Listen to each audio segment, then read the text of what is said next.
In this lesson, we're going to take the hard work we've done so far, putting the fork together, and assemble it into the rest of the motorcycle, and then create some motion. To do this, let's open an assembly and use the top level filter again.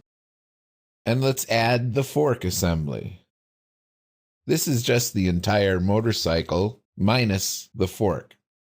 To get the correct version of the fork, let's use the Insert Component, Existing Part or Assembly, and click on Browse. From the main motorcycle folder, click on the Practice folder. And again, click the Filter Top Level Assemblies. The Practice fork should be the only assembly available. You may have named yours something different, so if you want to put in your fork assembly instead of my fork assembly, you're welcome to. And now just place this assembly anywhere in the graphics window. To get this in place, let's swivel the view around so we can see down inside the head tube of the motorcycle frame and also one of the holes in the fork tree. I'm going to hold down the Alt key and grab this top edge of this hole and drag it onto the lower edge of the head tube of the motorcycle and release it in place. This should position the fork correctly on the motorcycle frame. Now, something we didn't check for before was to see if the handlebars would hit the gas tank as they rotate through the range of motion. So let's try that now. Let's rotate the handlebars and see how close they come to the gas tank. They're coming pretty close, and you would not have room for your fingers. So one of the things that we can do is change the position of the handlebars and watch the handlebar support piece that we created update. To do that, let's return the handlebars to a normal position and view the assembly from the side, and then right-click on the new assembly you've just added and select Edit Subassembly from the list. While we're editing the fork subassembly within the context of the top-level motorcycle assembly, let's click on the Move Component tool. This allows us to grab the handle, make sure that the Move panel is expanded and that Free Drag is selected.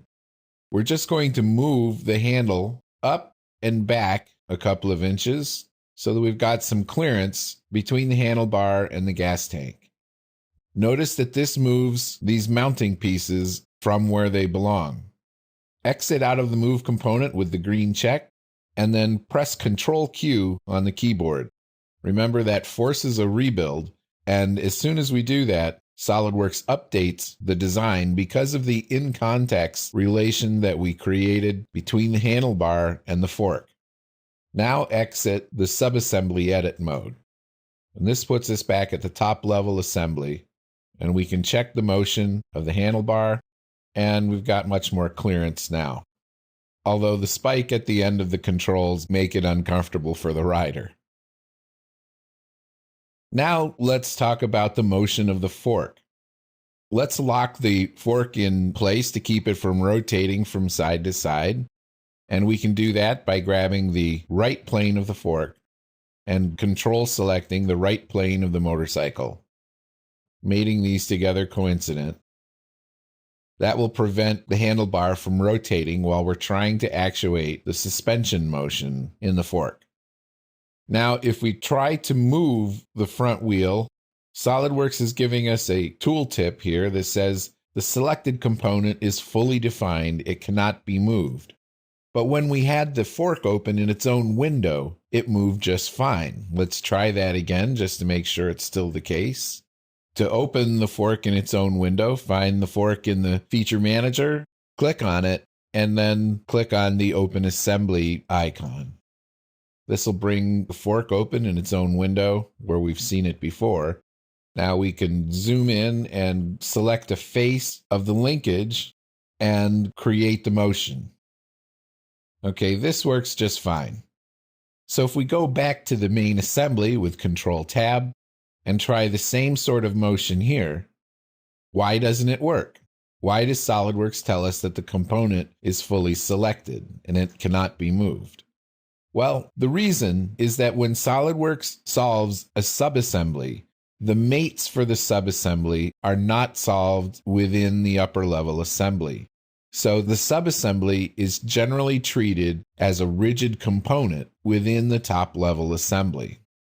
The way to get around that is to set the subassembly as a flexible component.